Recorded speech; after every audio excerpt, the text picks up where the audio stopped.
ለሴት የተሰጠ ድርሻ አለ። ከፍ ዝቅ የማድረግ ጉዳይ አይደለም ጉዳዩ። ለምሳሌ ወንድ ልጅ የወርቅ ቀለበት ማድረግ አይፈቀድለትም በኢስላም ማለት ነው። ይሄ ህግ ነው። ህጉ ለምን ሆነ የሚለውን ማብራሪያውንም መስጠትም ላይጠበቅብን ይችላል። አሁን ሽቶ ያለችው ነገር እንደተባለ ነው። ሴት ልጅ ብዙ ጊዜ ጆሮዋ ላይ ነው ችግር ያለባት ሳይኮሎጂካሊ ማለት ነው። የስነ ልቦና ምሁራን ሴት ልጅ ጆሮዋ ይሸውዳታል ይላሉ። ወንድ ልጅ ደግሞ አይኑ ይሸውደዋል። አይኑ ኖርማል አይደለም ይላሉ የስነ ልቦና ምሁራን። ስለዚህ ሴት ልጅ መሸፈኗ ምን ማለቷ ሽቶ ወንድ ልጅ ተቀብቶ በሚወጣበት ሰዓት ላይ ወንድ ልጅን ዞር ብሎ አያዩትም። ምክንያቱም ሴቶች ብዙ አብዛኛውን ነገር የሚያዩት ነገር አይደለም የሚማርካቸው፣ የሚሰሙት ነገር ነው የሚማርካቸው። ወንድ ልጅ ግን የሚያየው ነገር ስለሚማርከው ሽቶ ተቀብታ የወጣች ሴት ቢያገኝ በቀጥታ የሚያደርገው ነገር ምንድን ነው? መመልከት ነው። ስለዚህ አይኑን ለመስበርም ለእሱ የተሰጠው ህግም አለ። ከዛም ባሻገር ደግሞ ወንዱን ሊፈትነው ይችላል ተብሎ የሚታሰበው እነ ፀጉር የመሳሰሉት ነገሮች እንዲሸፈኑ ተደርገዋል ማለት ነው። ይሄ ቢብሊካልም ኤቪደንሶች አሉት። ባይብል ላይም ሴት ልጅ እንድትሸፈን ትእዛዝ አለ ራሱ ማለት ነው። ጎዳና ላይ ስትወጣ ትሸፈን ይላል ቀለሜንጦስ ላይ። እንደዚህ አይነት እንትኖች አሉ። ርብቃም ይስሐቅን ስትመጣ አጅነቢ ነበርና ተሸፍናለች ራሱ ማለት ነው። ግን አንዳንድ ህግጋቶች ቢዮንድ አውር አንደርስታንዲንግ የሆኑ ህግጋቶች አሉ። ማለትም ከሎጂክ ያለፉ ነገሮች አሉ። አሁን ለምሳሌ ኦሪት ዘዳግም ምዕራፍ 25 ቁጥር 5ን አውጣው አውኪ። ኦሪት ዘዳግም ምዕራፍ 25 ቁጥር 5ን አንብበው ምን እንደሚል። እሺ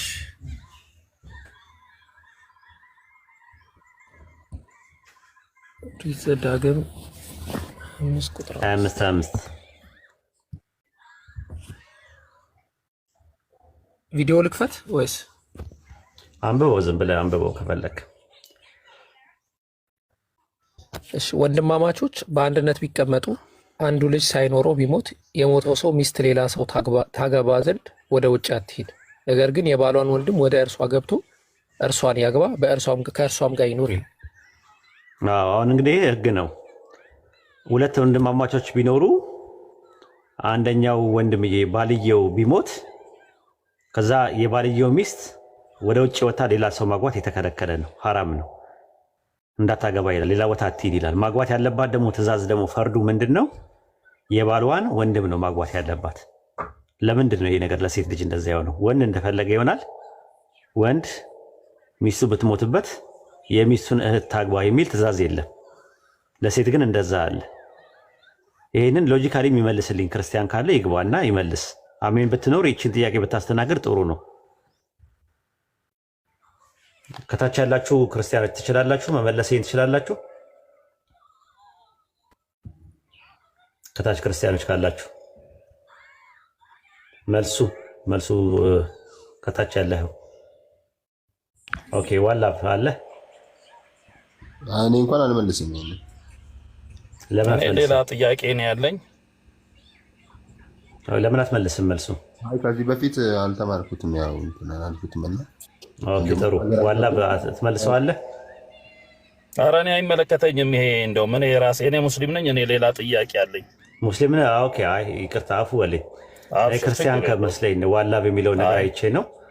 በቃ ልጅቷ ከሌለች ጥያቄዎቻችሁን ለኡስታዝ ሱ ታቀርቡና እንትን እንላለን ማለት ነው። የመጀመሪያ ቀድሞ የገባው ክርስቲያኑ ልጅ መሰለኝ። መልሱ ጥያቄ እስልምና ላይ ነው። ዋይድ በቃ ኡስታዝ ሱ አለ አይደለ? ኡስታዝ አውራቸው። አይ ችግር የለውም። እስልምናው ላይ አንተ እንትን በለውና እኔ ክርስትናው ላይ ደግሞ እንትን እንላለን እያነጻጸርን። ጥሩ ነው ለእንትን ማለት ነው። በቃ ጠይቅ፣ ጥያቄ ጠይቅ ኡስታዝ። በትልቁ ራስን አድርገውና ታብታብ በደንብ ይደረግ፣ ኮፒሊንግ ይደረግ አለው። እኔም አለው።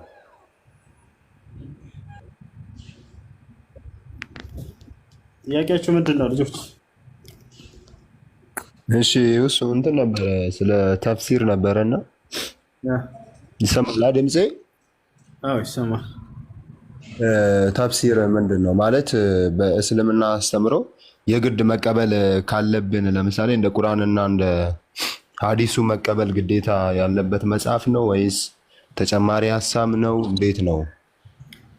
አይደለም የመቀበል ግዴታ ያለብን አይደለም። እንዲሁም ደግሞ ተጨማሪ ሀሳብ አይደለም።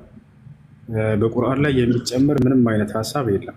ነገር ግን እዚያ ላይ ቁርአን ላይ የሚገኘውን መብራራት የሚያስፈልጋቸውን ቃላቶች የሚፈታ የሆነ የሚያብራራ ነው። በዚህ ውስጥ ላይ ተፍሲርን ስታዩ ጊዜ አንደኛ ቃሎቹን የሚፈቱ የሆኑ ተፍሲሮች አሉ። ለምሳሌ የአረበኛ ቃላቶቹ ነው ፍች የሚያስፈልጋቸው ማለት ነው። የአረቦች ሊያውቋቸው ይችላሉ። ሌላው ማህበረሰብ ደግሞ አረብ ያልሆነ እነዚያን ላይረዳቸው ይችላል። እነዚህን ቃላቶች የሚፈታ አለ። ገብታችኋል? አንደኛ እሱ ነው። ሁለተኛ ሙፈሲሮች ተፍሲር ላይ ሲያስቀምጡ ጊዜ የሰዎችን ሁሉ አነጋገር እዚያ ላይ ሊጨምሩ ይችላሉ። በዚህ ላይ አይሁዶች እንዲህ ብለዋል፣ ክርስቲያኖች እንዲህ ብለዋል፣ መከሌ ሰዎች እንዲህ ብለዋል ብለው ያስቀምጣሉ። እምነታቸው ግን ምንድን ነው ከተባለ ቁርአን ላይ ያለው እምነት ነው። ገብተዋል አይደለ? ለምሳሌ አልገደሉትም አልሰቀሉትም የሚለውን አንቀጽ ያነሳና ኢማሙ ጠበሪ ወይንም ኢብን ከሲር ሌሎች ወቃለት ልየሁድ ወቃለት ነስ አይሁዶች እንዲህ ብለዋል፣ ክርስቲያኖች እንዲህ ብለዋል፣ ወቃለ ጣይፈቱ ሚነናስ ከሰዎችም እንዲህ ያሉ ብሎ ሊዘረዝር ይችላል ያን ሁሉ። ነገር ግን የሰውየው ድምዳሜ የትኛው ነው ታዲያ የሚለውን ለማወቅ የቁርአን ላይ የሚገኘው ነው እምነታቸው። አይ አልገደሉትም አልሰቀሉትም የሚለው እንደ ምሳሌ ነው የሚነግራቸው። አሁን እዚህ ጋር ምን ያደርጋሉ ሰዎች ተፍሲር ላይ ይሄ እንዲህ የሚል ቃል አለ ቁርአኑ ጋር የሚጋጭ ብለው ያነሱላቸዋል። ታቸዋል አይደል? ያ ተፍሲር ላይ ያለው ሙፈሲሩ ያነሳው ሰዎች እንዲህ ይላሉ ብሎ የሰዎችን አቅዋል ነው እዚያ ቦታ ላይ የሚያነሳው እንጂ የእርሱ እምነቱ ነው ማለት አይደለም። ያ ይሄን ያስላል።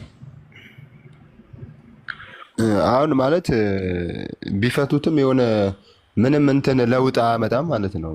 በቁርአኑ ላይ ቢተረጉሙትም አይተረጉሙትም። ለምሳሌ የትኛው? አይ አሁን ባስረዳኝ እንደዛ ማለት ነው ወይ ብዬ ነው የጠየቅኩ። አዎ ያ እምነታቸው እነዚህ ሙፈሲሮች ቁርአን ላይ የተጻፈው ነው። ነገር ግን እዚህ ቦታ ላይ የተፍሲርን አጻጻፍ እየነገርኩህ ነው። ሙፈሲሮች ታሪክን ያነሳሉ፣ እስራኤልያቶችን ያነሳሉ፣ የሰዎችን እምነት በዚያ ላይ ሰዎች በዚያ ላይ ያላቸውን አመለካከት ሙሉ ያነሳሉ። ለልአማነት ልዕልምያ ለእውቀት እምነት ሲባል እነዚህ አካሎች ምንም ሳይደብቁ ሁሉንም ያወሩታል። ገብቶሃል አይደለ? ከዚያ ቦታ ግን ትክክለኛው እምነታቸው የትኛው ነው የሚለውን ለማወቅ ያው ቁርአን ላይ ያለው ነው። መጨረሻው ላይ ድምዳሜ ላይ ይናገራሉ። ገብቶሃል አይደል? ይሄ ሙስሊሞች አካሄድ ነው እና እዚህ ላይ የሰዎችን አመለካከት ሊገልጹ ይችላሉ። ያ ማለት ግን ያ እምነታቸው ነው ማለት አይደለም።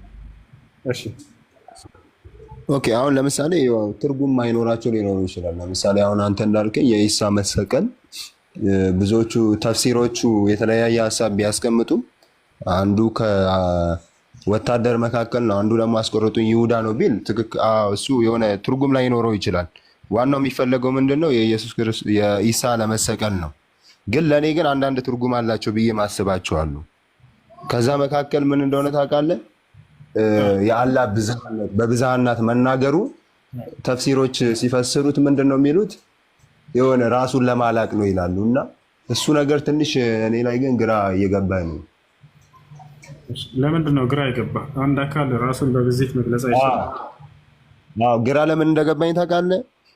ቁርአን ላይ ሳይ ኦኬ እኛ ብሎ ብዙ ጊዜ ቢናገርም ግን ለአክብሮት ይሁን ወይም ራሱን ለማላቅ ይሁን ምንም የገለጸበት አንቀጽ የለም አላህና። ግን ሌሎቹ ተፍሲሮች ግን ሲናገሩ ራሱን ለመግለጽ ነው ይላሉ። ራሱን ለመግለጽ ይሁን ራሱን አለመግለጽ ይሁን በምን ይታወቃል? አሁን ይሄ የእነሱ ሀሳብ ነው እንጂ ራሱ አላህ ስብሐነሁ ወተዓላ እርድኛ ያምላካቸው አላህ ልቅናውን ይገልጻል፣ ክብሩን ይገልጻል። ታዲያ ክብሩን ነው ለመግለጽ ፈልጎ ነው በዜትን የሚለውን ለማወቅ ቁርአን ላይ ገልጿል። ይሄን ነገር መልሷል ከተባለ አዎ መልሷል። አላህ ስብሐነሁ ወተዓላ እኔ አንድ ብቻ ነኝ ብሎ ዘግቶታል። አይ ሁለት ሊሆን ይችላል ብለህ እንዳታስብ ራሱ ሁለትን ጠቅሶ ሁለትም አይደለሁም ብሏል። አይ ሶስት ሊሆን ይችላል ብለህ እንዳታስብ ራሱ ሶስትን ጠቅሶ ሶስትም አይደለሁም ብሏል። እንዳለ እንደዚህ የብዜት ቃላቶችን ከሁለት ጀምሮ እንዳለ በፍጹም እንዳልሆነ ዘግቶ እኔ አንድ ብቻ ነኝ ብሎ አስቀምጦታል። አላሁ አሐድ ይላል፣ አላህ አንድ ብቻ ነው ይላል።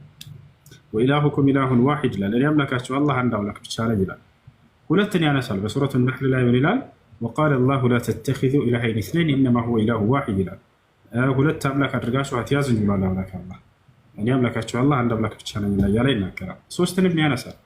ስላሴ ብሎ ወይንም ሶስት ብሎ ያነሳና ወላ ተቁሉ ሰላሳ ኢንተሁ ኸይረን ለኩም ኢነማ አላሁ ኢላሁ ዋሂድ ይላል። ሶስት ወይንም ስላሴ አትበሉ ይላል። ከዚህ ንግግራችሁ ተቆጠቡ አለ ነው፣ ከለከለ። በዚህ እንደሌለው ከለከለ። ኢነማ አላሁ ኢላሁ ዋሂድ ብሎ ዘገበ። እኔ አምላካችሁ አላህ አንድ አምላክ ብቻ ነኝና አለ። ስለዚህ ስንትነቱን ገልጿል ወይ በብዜት ማንነቱን ከተባለ አላህ ስብሐነሁ ወተዓላ እኔ አንድና ብቸኛ ነኝ፣ ሁለትነትም የለኝም፣ ሶስትነትም የለኝም ብሎ ዘጋግቶታል። የኔ ሀሳብ ምን እንደሆነ ታውቃለህ? የሆነ ሁለትነት ወይም ሶስትነትን ለመግለጽ ሳይሆን ከዛ በላይ ቢሆንስ? እሺ ኦኬ፣ ሁለት አይደለሁም ብሏል ሊሆን ይችላል ነው። እንደዚህ አይነት እንትን እንደሱ አያስኬድም። እንደዚህ ሊሆን ይችላል። አላህ ስብሐነ ወተዓላ ዘግቶታል። ሁለትም እንዳልሆነ ሶስትም እንዳልሆነ ዘግቷል። ከዚያም በላይ ቁጥር ቢጠቀሰው አላህ ስብሐነ ወተዓላ አንድ ብቻ ነኝ ብሎ በተናገረ የግዴታ እኔ 5 አይደለሁም 10 አይደለሁም ብሎ ቁጥሮችን መግለጽ አይጠበቅበትም። ብዜት እንደሌለው ከገለጸ አለቀ። የትኛውንም ብዜት የሚዘጋ የሆነ ሐስር የሆነ ቃል ነው። ኢነማ አላሁ ኢላሁ ዋሂድ ይላል። ኢነማ የሚለው ቃል እንደ አረበኛ ከልመት ሐስር በቃ የሚያግድ ወይም የሚገድብ የሆነ ቃል ነው። ከአንድ በላይ እንደሌለ እኔ አንድ አምላክ አላህ ብቻ ነኝ ብሎ ይገልጻል። ኢነማ የሚለው ቢልሐስር አንድ በላይ በፍጹም ሊሆን እንደማይችል የፈለከውን ቁጥር ብትጠቅስም ያንን ሊገልጸው እንደማይችል የሚዘጋበት የሆነ ቃል ነው። ስለዚህ አንድን ሁለትን ብቻ ሳይሆን ሶስትን ብቻ ሳይሆን ሁሉንም የሚያጠቃልል የሆነ ጥቅል ቃል ገልጿል አላህ ሱብሓነሁ ወተዓላ።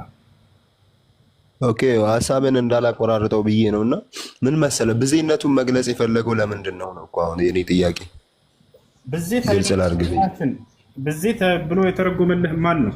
እስኪ ከሙፈሲሮች ግለጽልኝ። ይሄንን እኛ የሚለው ብዜትን ለመግለጽ ነው ብሎ የተናገረ አንድ ሰው እስኪጥቀስ። ምን መሰለህ ቅድም ያው ሙፈሲሮችን መቀበል ግዴታ ስላለብኝ ቃሉን ብቻ የመቀበል ነው ግዴታ አለብኝ። አሳየኝ። ችግር የለውም። ሙፈሲሮችን መቀበል የለብኝም። ችግር የለውም። ሙፈሲር ላይ እንደሱ ብሎ የፈሰረልህ አንድ ሰው ስጠር እየመለስኩልህ አይደለ? እሱ እኔ የሙፈሲሮችን መቀበልና ለመቀበል ግዴታ የለብኝም። መቀበል አይደለም አትቀበል፣ ችግር የለውም። ግን እንደሱ ብሎ የፈሰረልህ ማን ነው? በምን ፍቺ ነው ያገኘኸው? ለእኔ በቂ የሚሆነው በብዜነት እሱ ራሱን መግለጹ ነው። በቂ ነው እሱ። ኦኬ። ስለዚህ ሙሴ ስንት ነው? ሌላ ጥያቄ ነው የምጠይቀኝ? ወደ መጽሐፍ ቅዱስ እዚሁ ላይ እንሂድ እንጂ አስረዳለህ። ከቁርአን ምን ጭራሽ አልቀበልም ብለህ እኔ መሰለኝ ይዛለሁኝ አልክ አይደል? አልቀበልም እኮ አይደለም። ሀሳቤ ግልጽ ካልሆነ ልድገመው። ኢነማ ብሎ ዘግቶታል። ሀሳቤ ግልጽ ካልሆነ ልድገመው። ላስረዳሽ። ኢነማ ብሎ ዘግቶታል። ኢነማ ማለት በአረበኛ ኢነማ ብሎ አላህ ሱብሓነሁ ወተዓላ በቁርአን ላይ ከተናገረ ከዚያ በኋላ የሚጠቀሰው ነገር ያንን በዚያ ላይ የሚቆጠብ የሆነ ቃል ነው። የሚቆጠብ የሆነ ቃል ነው። የሚያቅል የሆነ ቃል ነው። ከዚያ በላይ በፍጹም ሊኖር እንደማይችል የሚያቅል የሆነ ቃል ነው። ስለ ራሱ ማንነት ሊገልጽ በፈለገ ጊዜ ይህን ቃል ተጠቅመዋል እያልኩ ነው። ኢነማ አላሁ ኢላሁ ዋሂድ አለ። ሶስትም እንደማይሆን ከገለጸ በኋላ እኔ አምላካችሁ አላህ አንድ ብቻ ነኝ ብሎ ኢነማ በሚለው ቃል ገለጸ። አራትም አምስትም ስድስትም በፍጹም እንደዛ ሊሆን እንደማይችል የሚዘጋና የሚያቅል የሆነ ቃል ነው። ይህ አረበኛ ቃል ገብተዋል። እሱ አሁንም እኮ ልክ ነህ። እና ሀሳቤ ምን መሰለህ አንድ ነኝ ብሏል እሱ። ልክ ነው። ኡስታዝ አለ አውራው። እሺ ላውራው፣ ትንሽ ላውራው። ሰላም ብያለሁ። ማነው ስምህ? መልሱልኝ። ይኸውልህ በእንግሊዝኛ ላይ አሁን ለምሳሌ ኤግዛምፕል ነው የምነግርህ። ዩ ስትል ምን ማለት ነው ትርጉሙ? አንተ ማለት ነው። አንተ ብቻ ነው ወይስ ምን? አሁን እናንተ ለማለት ፈልግ በእንግሊዝኛ ምንድን ነው የምለው? አሁን እኮ የቃላት ዋይድ እኔ የምፈልገው እንትን ልመጣልህ ነው። ሀሳቤን ተረዳው ሰጠህ ስለተረዳሁት ነው እኮ ከስር ከመሰረት። ካልፈለክ አለማውራት ይቻላል፣ ችግር የለውም። ላቆም እችላለሁ። ካልፈለክ ማለት እንትን መልሱን ያልፈለግከው ነገር ይመስላል። አሁን ተፍሲር አልተገለጽኩም እኔ የፈለግኩት ከቁርአን ነው ብለሃል። ከቁርአን ከሆነ ደግሞ ሊንግዊስቲካል የሆነ አፕሮች ነው። ቁርአኑ የወረደው በአረብኛ ነው። ስለዚህ ሊንግዊስቲካል አፕሮች ላመጣልህ ነው። አሁን ለምሳሌ በእንግሊዝኛ አንተ ለማለት ስፈልግ ምንድን ነው ብዬ ስጠይቅ ምንድን ነው ያልከኝ? ዩ። አንቺስ? አንቺስ? ሺ ነው። እናንተስ? እንግሊዝኛ ብዙ አልችልም። አንተም አንቺም እናንተም በእንትን ላይ እንደዛ ካያስክልኝ አንድ ቋንቋ የራሱ የሆነ ቋንቋ አለው። አሁን በአረብኛ አና ማለት ምን ማለት ነው ስትባል እኔ ማለት ነው አይደለ? ነህኑ ማለት ደግሞ እኛ ማለት ነው። ነህኑ የሚለው በአረብኛ ውስጥ ለሁለት ነገር ተጠቀምበታለህ። አንደኛው ምን ይባላል? ተአዚም ይባላል፣ አምፕሊቲዩድ ይባላል። ግነትን ለማመልከት ተጠቀምበታለህ። ሁለተኛው ነገር ደግሞ ብዜትን ለማመልከት ጀምዕ የሚባል ነገር አለ፣ መልቲቲዩድ። ስለዚህ አላህ የትኛውን ነው የተጠቀመው የሚለውን ነገር ከማወቃችን በፊት በአረብኛ ውስጥ የኛው ግራማቲካሊ ሴቲንግ እና ፕሎቶች አሉት ራሱ። ስለዚህ በአረብኛ ግራመር ውስጥ ነህኑ የሚለውን ለምን መጠቀም ይቻላል? ታውቃለህ? ይሄንን ሰምተህ ታውቃለህ? ለአንድ ነገር አይ ነህኑ የሚለው ነገር አይደለም። ኑኑ ለብዛት ነው መሰለኝ። ሁለት ዋሂድ ትርጉም ነው ነው ያለው ለታዚምና አረ ዋሂድ አረ ማታውቀው ነገር እንትናት ነህኑና ዋሂድ ይለያያል እኮ። እሺ አሁን አድጀክቲቭ እና የምትጠቀመው ያለው የደሚር ነው። እኔ ስለ ደሚር ነው ያወራው ያለሁት፣ ስለ ፕሮናውን ነው እያወራው ያለሁት። አሁን አላህ ዊ ሲል ወይም ደግሞ በአረብኛ ነህኑ ሲባል ስንት ነገር ይጠቀማል። ለስንት ነገር ይጠቅማል የሚውለው? ለሁለት ነገር ይውላል። አንደኛው ለግነት፣ ሌላው ደግሞ ለብዜት ነው የሚጠቀመው። አሁን አላህ ለግነት ነው ወይስ ለብዜት ነው? ይነፋነፋል ድምፄ ነው እያስተጋባብኝ ተቸገርኩኝ። እኔ ታብታብ አድርጉ እስቲ። ድምፄን በጣም እየሰማሁት ነው። ቆይ እስቲ እንትን ልበለ ይሰማል? አሁን ተስተካክሏል። እና እንደዛ ነው። አንድ ቃል ለሁለት ነገር የምትጠቀምበት ነገር አለ። ስለዚህ አሁን ምንድን ነው የሚነሳው ጥያቄ? አላህ በቁርአን ውስጥ አንድ እንደሆነ ተናግሯል። አንተ ብዜት ስትል የምን ብዜት ነው ያለው? የማንነት ነው ወይስ የምንነት ብዜት ነው ብለህ ያሰብከው? አይ እሱን ነገር አላሰብኩበትም። ቆይ ወደዛ ልሄድ ነው። በቃ እሱን ነው ብለህ አሁን ይኸውልህ የምንነት እንደማይሆን ታውቃለህ። ያው አንድ ነኝ ብሏል። አንድ አምላክ ብቻ ነው ያለው የሚል ብዙ ቦታ ላይ አለ። ምናልባት አሁን አንተ ብዜት ስትል ምንነትን ከሆነ ታሳቢ ወይም አካልን ከሆነ የምታደርገው አላህ አንድ ፐርሰን እንደሆነ ብዙ ቦታ ላይ ተናግሯል። ያንን መናገሩ የምታየው ለምሳሌ ሱረቱ ጣሃ ምዕራፍ 20 ቁጥር 14 ላይ ላኢላሃ ኢላ አና ይላል። ከእኔ በቀር ሌላ አምላክ ማንም የለም ይላል። ስለዚህ እኔ የሚለው ስንት ነው? አና የሚለው ስንት ፐርሰን ነው የሚያሳየው? አንድ ፐርሰን ነው። በቃ አንድ ፐርሰን ነው። አንድ ነው ካለ አንድ ነው፣ ሌላ የለም አለ። ከኔ በቀር ሌላ አምላክ የለም ይላል። ሱረቱ ኢኽላስ ምዕራፍ 112 ቁጥር 2 ላይ ደግሞ ቁል ሁወላሁ አሐድ ይላል። ሁወ ይላል እርሱ። አየው ሲንጉላር ነው፣ ሙፍረድ ነው የሚጠቀመው። ስለዚህ አላህ አንድ ፐርሰን ብቻ ነው። እንደዛ ከሆነ ዋናው ነገር ጥያቄ የሚነሳው ታዲያ ለምንድን ነው የሚጠቀመው ሲባል በአረብኛ ግራመር ውስጥ ነህኑ የሚለው ቃል ለሁለት ትርጉም ይውላል። አንደኛው ለግነት ነው፣ አንደኛው ለብዜት ነው። አንደኛው ተአዚም ነው፣ አንደኛው ደግሞ ጀምዕ ነው። ይሄ ነው ያለው ነገር ማለት ነው። ከዛ በኋላ የምታውቀው በምንድን ነው የምትለየው ስትል ሁለተኛ መደብ ላይ ነው። ለምሳሌ እኔ በላን ብዬ ብናገር ከሌሎች ሰዎች ጋር ከኔ ጋር ደግሞ ብዙ ሰዎች ካሉ ብዙ ፐርሰኖች ካሉ ምንድን ነው የምትለው? እንኳን በላህ ነው የምትለኝ ወይስ እንኳን በላችሁ ነው የምትለኝ? እንኳን በላችሁ። እንኳን በላችሁ ነው። ከዛ ደግሞ ለሰዎች ስትናገር ምንድን ነው? በልተዋል ነው የምትለው ወይስ በልተዋል ነው የምትለው? በልተዋል ነው የምትለው ወይስ በልተዋል ነው የምትለው? በልተዋል። በልተዋል። እኔ ለብቻዬ በልቼ አሁን በላን እንዴት ነህ ታዲያስ ምናምን ስትለኝ አለን እላለሁ በአማርኛ አይደለ? ብቻዬን ሆኜ ማለት ነው። ታዲያስ ወይድ እንዴት ነህ ስትለኝ አለን እላለሁ። ደህና ነህ ስለው አዎ ደህና ነኝ ትላለህ እና አለን ትላለህ። አለን ስትል አለው በማለት ፋንታ አለን ለምንድን ነው አማርኛ ላይ የምትጠቀመው ምንም ሰው ሳይኖር? ያው እንትን ነው ታውቃለህ። አንዳንዴ ያው ይሄ ጊዜ ቋንቋዎች ምናምን ለግነት ቋንቋ ለግነት ትጠቀምበታለህ። አሁን ምንድነው ፖይንቱ? አላህ ታዲያ ለብዜት ነው ወይስ ለግነት ነው የሚለውን መጠቀም የምትችለው የምታውቀው በምንድን ነው? አላህ ሁል ጊዜ ስለ ራሱ ሲያወራ አንተ እያለ ነው የሚያወራው። አንተ በአማርኛ አንተ የሚባለው አንቱም ተብሎ አያውቅም አለ በሁለተኛ መደብ። ስለ አላህም ሲያወሩ ነቢያቶችም ምን ብለው ነው? ሁወ ነው የሚሉት፣ እርሱ ነው የሚሉት። ሁም አይሉም፣ እነርሱ አይሉም። ስለዚህ አላህ ጋር ከአንድ በላይ የሆነ መልቲፕል ፐርሰን እንደሌለ የምታውቀው እነርሱ ተብሎ ተጠርቶ አያውቅም፣ እናንተ ተብሎ ተጠርቶ አያውቅም። በዛ ማወቅ ይቻላል ማለት ነው፣ ግራማቲካሊ ስትመለከተው ማለት ነው። በሀገራችን ሩቅ ሳትሄድ ታላቅ ሰዎችን ስታገኝ እርሶ እያልከ ነው የምታወራው። ከዛ በኋላ ደግሞ በሶስተኛ መደብ ደግሞ ስለሌላ ሰው ስታወራ እሳቸው እያልከ ነው የምታወራው። ስለዚህ አሁን ምንን ነው የሚያመለክተው ሲባል አክብሮትን ነው። ያ ማለት አንተና እርሱ የምትለው አነጋገር ማዋረድ ነው ማለት አይደለም። ትርጉሙ ማላቅን ነው የሚያሳየው። ምናልባት ሀሳብን አግኝቼ ከሆነ ከዛ በኋላ ኡስታዝ እንዳለው ወደ ባይብል ውስጥ ደግሞ እንገባለን ማለት ነው። ምናልባት እንትን ካለ ባይብል ውስጥም እንደዚህ አይነት የሚጠቀሙ ሰዎች አሉ። ኢቨን ማለት ነው ግራማ ልክ ነው። አሁን በቋንቋ ደረጃ የምትሄድ ከሆነ እኮ ትክክል ነው። የኔ ጥያቄ ግን በቋንቋ ደረጃ አይደለም የምጠይቀው። በቁርአን እኮ ማስረጃ ነው የሰጠው። ከቁርአን ነው የሰጠው። የቁርአን ማስረጃ ምንድን ነው የሰጠው? ቁርአን ራሱ የወረደው በምንድን ነው ይላል? በምን አረብኛ ነው የወረደው ይላል? በአረብኛ። በምን ቋንቋ ነው የወረደው ይላል? በአረብኛ ግራመር ነው የወረደው። ስለዚህ አላህ ያንን አረብኛውን ግራመር ተጠቅመው ነው እኛን ኮሚኒኬት ያደረገ ማለት ነው። አረብኛ ቋንቋ ተጠቅሞ ኮሚኒኬት ካደረገን በአረብኛ ላይ በመጀመሪያ መደብ ላይ አና የነበረው ነህኑ ተብሎ ሲቀየር ለሁለት ነገር ጥቅም ላይ ይውላል። አንደኛው ተአዚም ይባላል፣ አንደኛው ደግሞ ጀም ይባላል። አንደኛው ግነት ይባላል፣ አንደኛው ደግሞ በዜት ይባላል። ይሄ ነው ያለው ትምህርታችን ማለት ነው። ሊንጉስቲካል አፕሮች ነው የተጠቀምነው። ተፍሲር አልተጠቀምንም። ተፍሲር ሄርሜኔቲክስ የሚባል ነገር አለ። የስነ አፈታት ጥናት ላይ ሊንጉስቲካል የሆነ አፕሮች አለ፣ ግራማቲካል የሆነ አፕሮች አለ፣ ቴክስቹዋል አፕሮች አለ፣ ኮንቴክስቹዋል አፕሮች አለ። አሁን እስካሁን ድረስ የተጠቀምነው ሂስቶሪካል አፕሮች አልተጠቀምንም። ሂስቶሪካል አፕሮች ማለት ሙፈሲሮች በዚህ ዙሪያ ላይ የሰጡትን ማብራሪያ ከሰበበ ኑዙል የሚባል ምናምን ነገር አላመጣንም። እስካሁን ያመጣ ነው ምንድነው? ሊንጉስቲካል የሆነ አፕሮች ነው። አውዱን ተመለከትን። ምን መልቲፕል ፐርሰን አለ ወይ እሱ ጋር ብለን ስንል የለም። መልቲፕል ፐርሰን ከሌለ ብዜትን ሊያመለክት አይችልም፣ ግነትን ነው የሚያመለክተው ብለን አለ። ከቋንቋ አንጻር በሀገራችን ያለው እና አንተ ብለህ የምትለውን ሰውዬ እርሶ ብለህ ስታከብረው እርሶ ትለዋለህ። አንዳንድ ጊዜ የእድሜ እኩያውም ሆኖ በጣም በእውቀት የምናከብራቸውን ሰዎች እርሶ እንላለን። እርሶ እያልን እናወራቸዋለን፣ እሳቸው እያልን እናወራለን። ያ ምንድን ነው የሚያሳየው? አክብሮትን ለማሳየት እንጠቀማለን።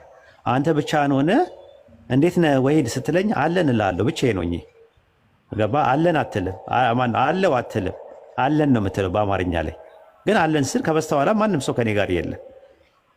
እንደዚህ አይነት ነገሮች አጠቃቀሞች አሉ እና ዳንኤል ምዕራፍ 2 ቁጥር 36 ላይ ስትመለከተው ህልም የሚተረጉምለት ለናቡከደነፆር ህልም የሚተረጉምለት አንድ ሰው ታጣ ይላል።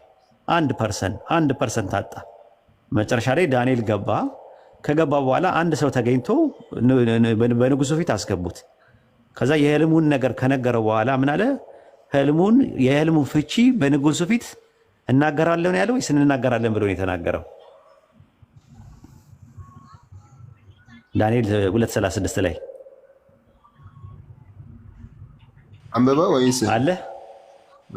ከፈለክ አንብበው፣ ግን እኔ በቃሌ ነው የምነግርህ። ፍቺውም በንጉሱ ፊት እንናገራለን አለ። እናገራለሁ አይደለም ያለው፣ እንናገራለን አለ። ለምንድን ነው እናገራለሁ በማለት ፋንታ እንናገራለን የሚለውን የተጠቀመው?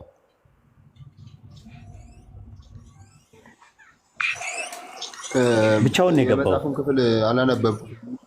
ዳንኤል 2:36 ያዘው። ያዘው አንብበው እና ያዝ። ቢሆን እዛ አካባቢ ያሉት ሌላ ህልም ፈቺዎች ቢኖሩ ከሱ ጋር የለም። ታጣ ነው። ስለታጣ አንድ ሰው ብቻ ተገኘ ነው የሚለው። ብልጣሶር ስሙላ ወጡለት። ህልም የሚተረጉምለት የባቢሎን የህልም ተርጓሚዎች ተፈለገ፣ አልተገኘም። እና በኋላ ላይ ግን በዛ በግዛት ውስጥ አንድ ሰው ተገኘ አለ። አንድ ፐርሰን ማለት ነው። አንድ አካል ብቻ ነው የተገኘው። ከዛ አስገቡት። ከዛ በኋላ ካዳመጠ በኋላ ምን አለ? ፍቺውን ለንጉሱ እንናገራለን አለ። እናገራለሁ አይደለም ያለው፣ እንናገራለን አለ። እንናገራለን ማለቱ ብዜትን ነው የሚያሳየው ወይስ እንትንን ነው የሚያሳየው? ብዜትን ነው የሚያሳየው እሱ ብዙ መሆኑን ነው ወይስ ግነትን ነው የሚያሳየው? የትኛውን ነው የሚያሳየው? ያው ብቻው ከተናገረ ግነትን ነው። አንድ ጨምርልና ወደ ውስጥ አዘይዳለሁ። የኦሪት ዘፍጥረት ምዕራፍ 21 ቁጥር 7 ላይ ሳራ አንድ ልጅ ወልዳ ነበረ። ልጇ ስሙ ማን ነው? ስሙ ማን ይባላል ታውቀዋለህ? አንድ ልጅ ነው ያላት፣ ይስሐቅን። ይስሐቅ። ስለ ይስሐቅ ሲያወራ ምን ያለ? ሳራ ልጆችን እንደምታጠባ ለአብርሃም ማን በነገረዋል? የምታጠባው ልጅ አንድ ልጅ ነው። እያጠባች ስታጠባ ለምንድን ነው ልጆችን የተባለው? ለምን ይስሐቅን ልጅ በሚለው ፋንታ ልጆች የሚለውን ለምን ተጠቀመ ባይብል? የምታጠባውን ልጅ ማለት ነው። ይህን ነገር እንትን ነው ያው ብዙ አላነበብኩም፣ አልጠየኩም እና አለ ከጥንትም ጀምሮ አለ ለማለት ፈልጌ ነው። ውሳዝ መቀጠል ትችላለህ።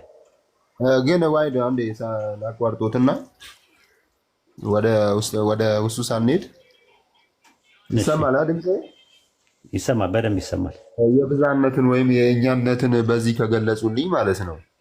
የአንድነትን ለምን ሌላ ትርጉም አይኖረው? ማለት አሁን ለምሳሌ የብዛነት እኮ አንድነት ይኖራል።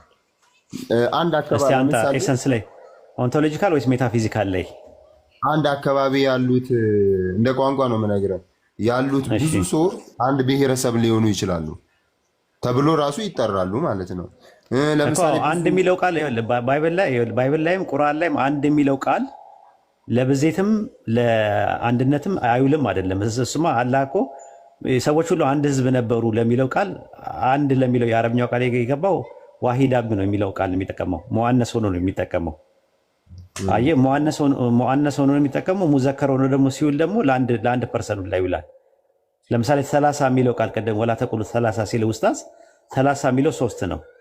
3 ለሚለው ቃል ታመርቡጣ ይጠቀማል። አረብኛ ምናልባት እሱ ስለማታውቀው ሊሆን ይችላል። ታመርቡጣ ሲጠቀም ብዜትን ለማመልከት ይመጣል። ሙፍረድና ሙአነስ ሆኖ ማለት ለምሳሌ መላእክቶች ብዙ ናቸው፣ ግን ቃሉ የሚለውን ቃለት ተብሎ መጥቷል። ለምሳሌ ቃለት ማለት ለሴት ይመስላል እንዲህ ስትመለከተው። ስለዚህ አንድ የሚለው ቃል በአረብኛ ውስጥ ለህዝብ ይጠቀምበታል። ባይብል ላይም ኦሪት ዘፍጥረት ምዕራፍ 2 ቁጥር 24 ላይ ስትመለከተው ሁለቱ አንድ ስጋ ይሆናሉ ሲል አንድ ለሚለው ቃል የሚጠቀመው ብዜትን ለማመልከት ይመጣል። ዋሂዳ የሚለውን ይጠቀማል አረብኛው ማለት ነው። ዘዳግም 6:4 ላይ ደግሞ ያለውን ደግሞ ዋሂድ የሚለውን ቃል ይጠቀማል። በአረብኛው በዕብራይስጡ ሽማ እስራኤል ያህዌ ኤሎሃይኑ ያህዌ እኻድ አለ። እኻድ የሚለው ቃል የዕብራይስጡ ቃል ለብዜትም ይጠቀምበታል፣ ለአንድነትም ለብዜትም ይጠቀምበታል፣ ለኮምፓውንድ ናውንም ይጠቀምበታል፣ ለኑሜሪካል ዋንም ይጠቀምበታል። ለሁለቱም ነው የሚጠቀምበት። እንዳው ያውዱ ይለያያል። አሁን የምትጠየቀው ቁርአን ላይ አላህ አንድ ነው ሲባል በምንድን ነው አንድ የሆነው? በማንነት ነው ወይስ በምንነት ነው የሚለውን ነገር መፍታት እንችላለን። አንተ በየትኛው ነው ብለህ የምትለው አንድ ነኝ ሲል አላህ?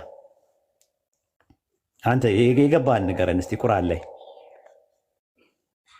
አልገባኝም እኮ ለዛ ነው የጠየቁት እኮ ግራ ገብቶኝ እኮ አንድ ነው። አሁን ለምሳሌ ኤግዛምፕል ለምሳሌ በምንነቱ ነው በአካል ነው ብልህ በፍጹም አልችልም። ቁርአን ላይ በአካል አንድ መሆኑን ስላልገለጸ እሱን ነገር ልነግርህ እኮ እሱን ነው። አሁን በምንነት ችግር የለብህም። በምንነት አንድ እንደሆነ ተረድተሃል። አላህ አንድ ነው ብለሃል። በምንነቱ ነው አንድ እኮ ነው። በምንነቱ ነው አንድ እኮ በሱ ተረድተሃል። ችግር የለም። እሱን ከተረዳኝ ወደዛው መሄድ እንድችል ነው እንዳትመለስ። አንድ የተባለው ራሱ በምንነቱ ነው። አሁን እኮ ይኸው በቃ ችግር የለውም። ወንደርፉል በጣም አሪፍ ነገር ነው። በቃ የነገርከኝ። አሁን ወደ ምን እንመጣለን? በምንነት አንድ እንደሆነ ችግር የለብኝም አልክ። አሁን በማንነት አንድ እንደሆነ ማስረጃ ልስጣ እኔ። እስኪ ምንነትና ማንነትን እስኪ ገለጽ አድርጉልኝ። አንዳንዴ ምንነት ማለት አንተ ምንድን ነህ? አሁን ለምሳሌ እኔ ሰው ነኝ። ሰው ምንነትህ ነው። አየህ መሰረትህ ነው። ማንነት ደግሞ ማለት መገለጫ ነው። አንተ ማን ነህ? እኔ መልሱልኝ ነኝ። እኔ ማን ነኝ? ዋሂድ ኡስታዝ። እኔ የሚለው ነገር እኔ የሚለው ምንን ታሳቢና ዋቢ ያደረገ ነው? እኔ የሚለው ምንን ታሳቢና ዋቢ ያደረገ ነው? ማንነት ነው ወይስ ምንነትን ነው? ማንነትንና ምንነትን ነው። አይ ምንነትንማ አይሆንማ። አንተ ምንድነህ ስልህ ሰው ነኝ ነው ያልከው። ለምን ሰው የሚለውን ይጠቀም? አዎ ማንነት ስልህ ደግሞ እኔ መለሰ ነኝ ስትል እኔ የምትለዋ ማንን ነው ተከታይ መጣችው? እኔ የሚለው መልሱልኝ። መለሰን አይቀበሉም። አንድ ሰው ነው አትልም። 2300 ሰው ነው ያለው ብለን ስንት ሰው ስትል ስንት የምትለዋ ነገር አካልን ታሳቢ ነዋቢ ስለሚያደርግ ማለት ነው። አሁን ከሰማይ በላይ ከፍጥረት በላይ 3 አካላቶች ካሉ ስንት አምላክ ነው ያለው ስለ አንድ አምላክ ማለት አትችልም። ለምን? ስንት የሚለው ቃል አካልን ታሳቢ ነዋቢ አድርገ ሲጠይቅ 2300 ሰው ነው ያልከኝ። ትንቢተ ዳንኤል ምዕራፍ 3 ቁጥር 23 ላይም እንደዛ ነው። አናንያ አዛሪያና ሚሳኤል የሚባሉ 3 ሰዎችን ስንት ሰዎች ነው ያለው? ተዋተህ ዝም በል። ስንት ሰዎች ናቸው ያሉት አለ? 3 ሰዎች ነው የሚለው። ለምንድን ነው 3 የሆኑት ሲባል በአካል 3 ሆኖ ነው።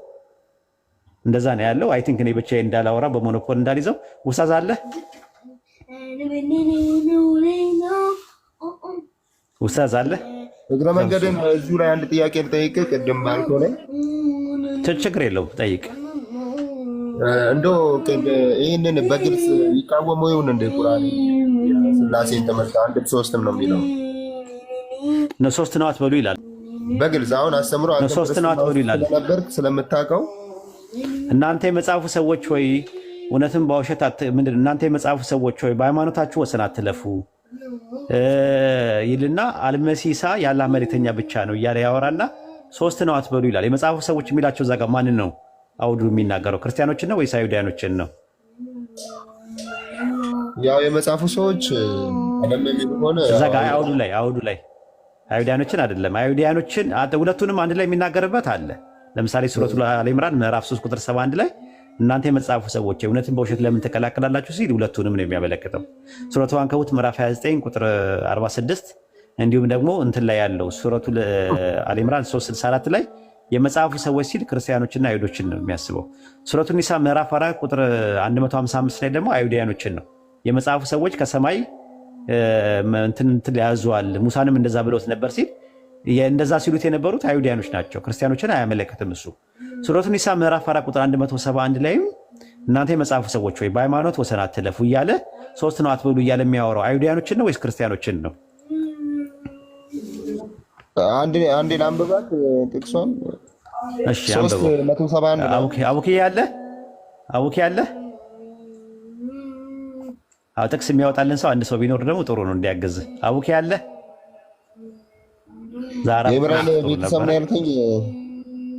ሱረቱ ኒሳ ምዕራፍ 4 ቁጥር 171 ከኢምራን ቀጥሎ ማለት ነው። ከኢብራሂም ቤተሰብ ቀጥሎ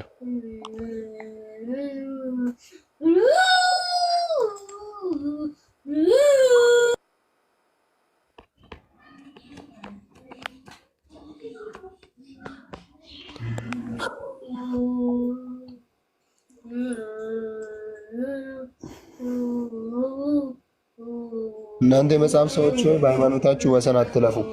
እነዚህ የመጽሐፍ ሰዎች የሚለው ማንን ነው ኡስታዝ?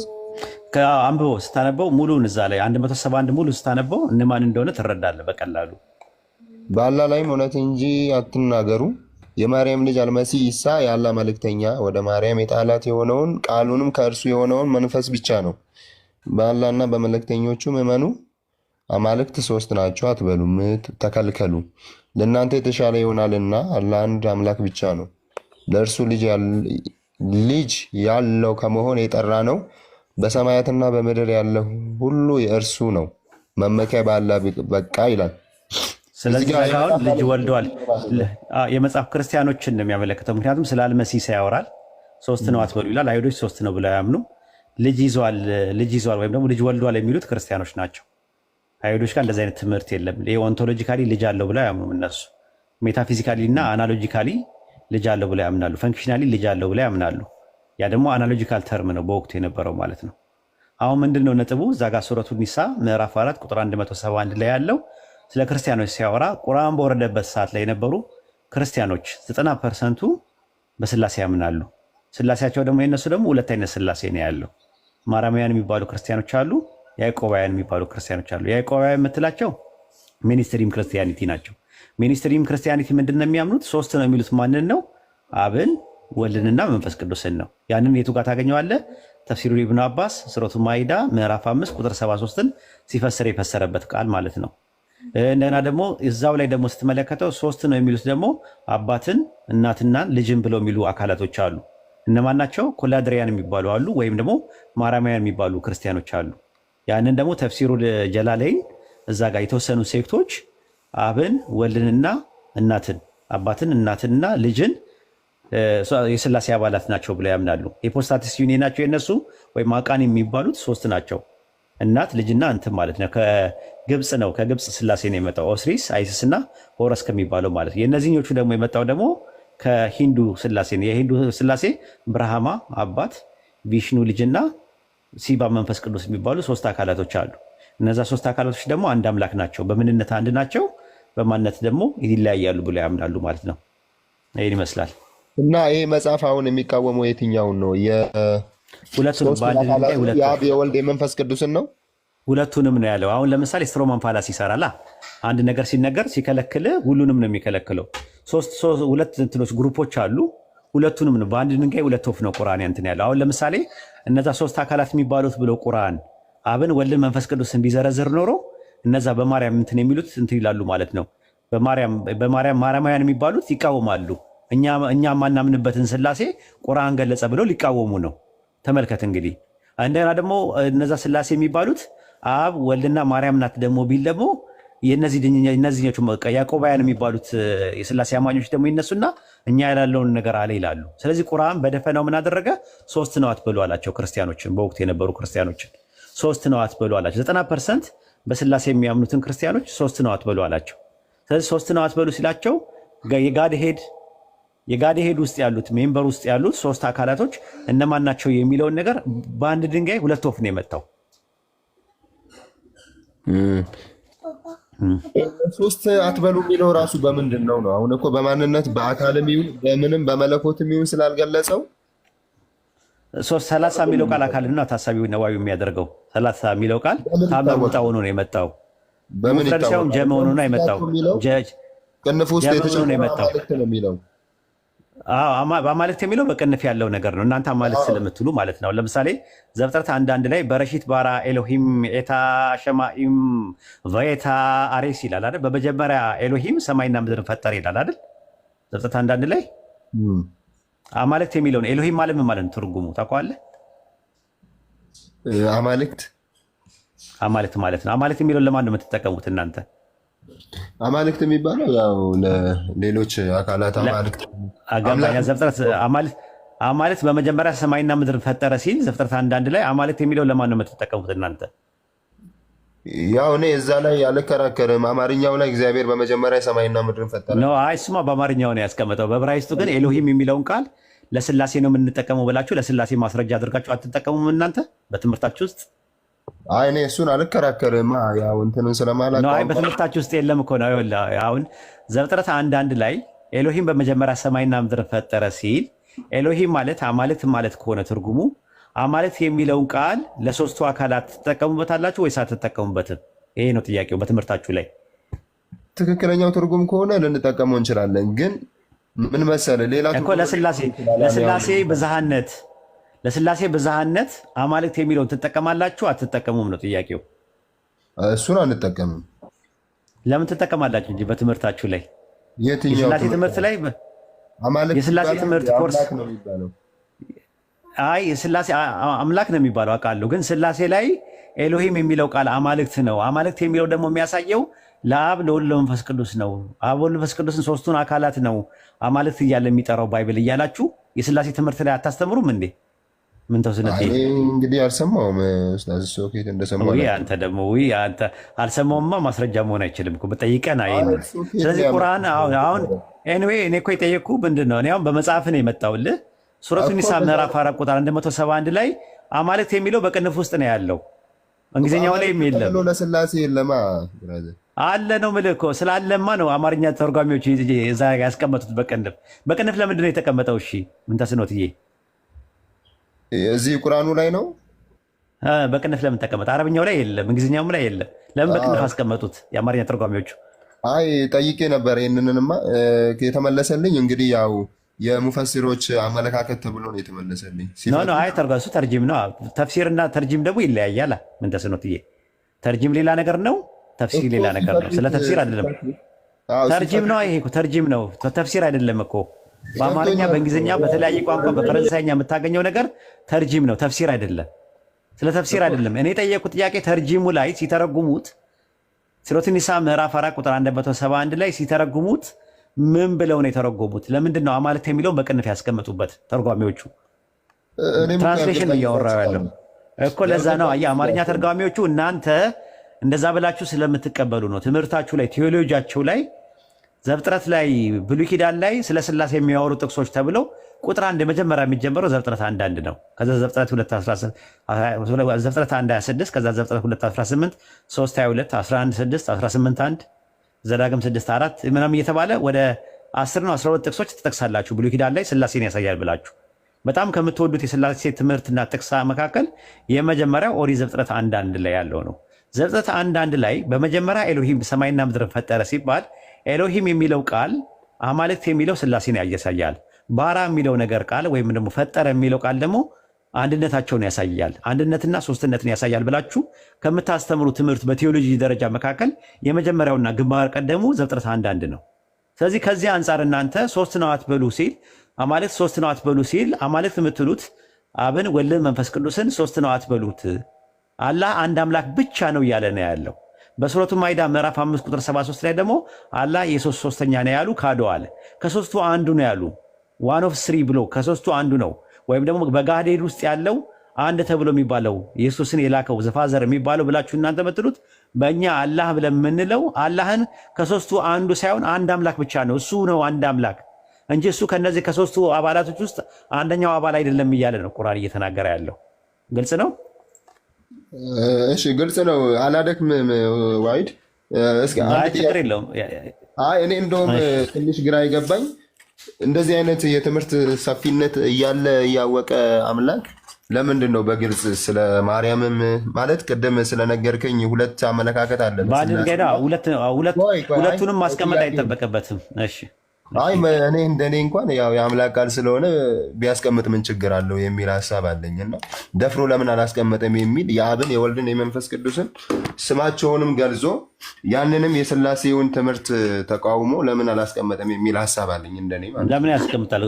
ባይብል በግልጽ ያላስቀመጠውን ነገር እኮ እናንተ አትበሉ እኮ ነው የሚለው እኮ ያላችሁት እናንተ ነው። መጽሐፉ ቢል ኖሮ በግልጽ ያስቀምጠው ነበረ። መጽሐፉ ላይ እኮ ነው ችግሩ ያለው።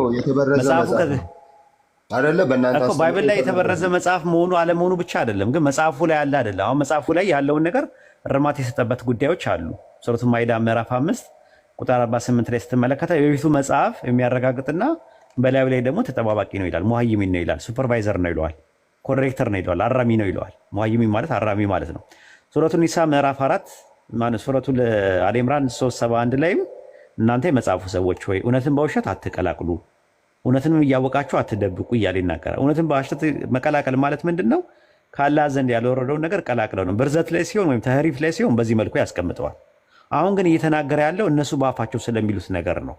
ሱረቱ ኒሳ ምዕራፍ 4 ቁጥር 171 ላይ አትበሉ ነው ወላ ተቁሉ ነው የሚለው። አትበሉ ነው ያለው። እነሱ ያሉትን ነው። ያሉትን ነገሮች ደግሞ ምንድን ነው? ሁለቱም ሶስት ነው ብለው ይላሉ ሁለቱም ግሩፖች። ግን ሁለቱም የሚሉት ዝርዝር ያለውን ነገር አንደኛውን ቢያስቀምጥ ችግር ይፈጠራል። ለምሳሌ አብን ወልድን መንፈስ ቅዱስን ብሎ ቢያስቀምጥ ማራማያን ተነስተው ስሮማን ፋላሲ ይሰራብን ይላሉ። ቁልሞማዊ ጸጻጸጸብን ይላሉ። ለምን? እኛ የምናምነው ስላሴ እኛ ስላሴ አብ ወልድና ማርያም ናቸው ብሎ ክርክር ይነሳል። አሁን ደግሞ እንደገና ደግሞ አብ ወልድና ማርያም ብሎ ቁርአን ቢያስቀምጥ እነዛኞቹ ደግሞ ሚኒስትሪም ክርስቲያኒቲ ይነሱና አይ የስላሴ አባሎች እኮ አብ ወልድ መንፈስ ቅዱስ ናቸው። ጋዴል በገጻዊ መለኮት ውስጥ ያሉ ሶስት አካላቶች እነዚህ ናቸው። ስለዚህ ስሮማን ፋላሲ። ስለዚህ ቁርአን ምን አደረገ? ምንድን ያደረገው?